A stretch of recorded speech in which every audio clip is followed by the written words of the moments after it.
great secrets that you know that you can't share with people? Yeah. Yeah, there are. Did you look? Did you see? Did you explore? I can't reveal anything. Oh, really? I won't talk to you about what I know about it, but it's very interesting. UFOs? Any UFOs? Did you ask about that? Certainly asked about it. And? Can't tell you. Sorry. Okay. Would you be allowed to tell your daughters what was in those files? No. You would not? No. But Roswell's a very interesting place with a lot of people that would like to know what's going on. When it comes to aliens, there's some things I just can't tell you on air. Now that you're out of office, you can do anything you want, right? True, yeah. But I'm not telling you. You're not telling. The Pentagon has alien bodies and crafts.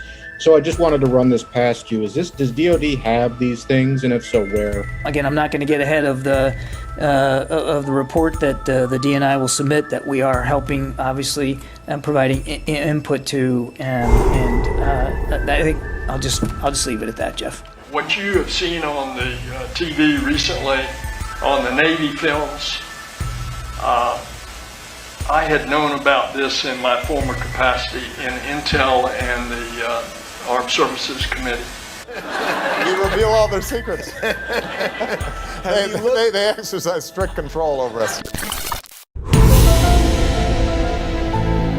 Director R. James Woolsey said he knew of a case where a plane was paused in midair.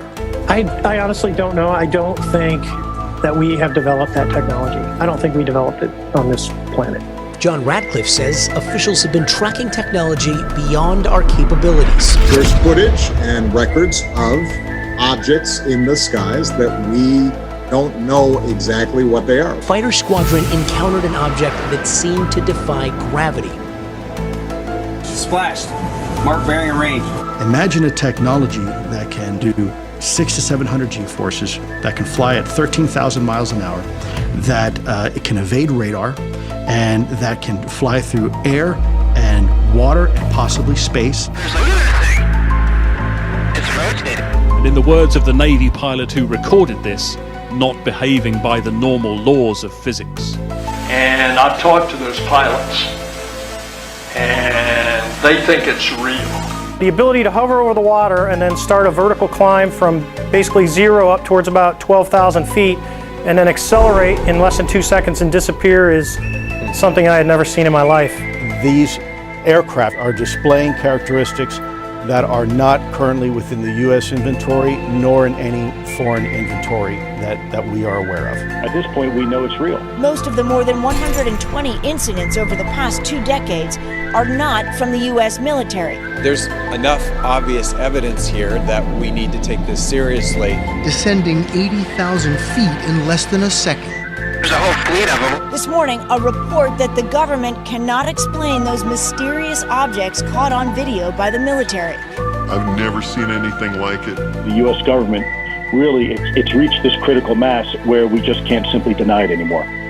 After decades of public denial, the Pentagon now admits there's something out there. I'm hereby directing the Department of Defense and Pentagon to establish a Space Force as the 6th branch of the armed forces.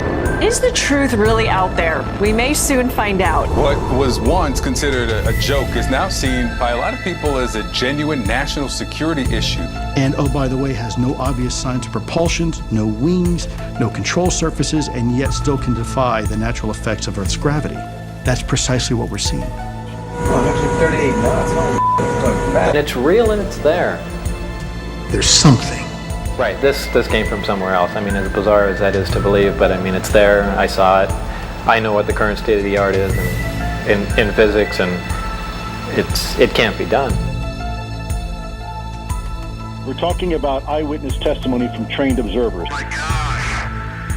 Seemingly defying the laws of aerodynamics. Yeah, one of the big concerns, obviously, from intelligence officials is that possibly Russia or China may somehow be involved developing elite weapons. There is no way we could have created those systems. There's no way we could have made the disc, the power supplies, anything to go with them. And maneuvering in ways that include extreme maneuverability, beyond, I would submit, the healthy G-forces of a human or anything biological. I am telling the truth. I've tried to prove that. What's going on up there could be the most important event in history.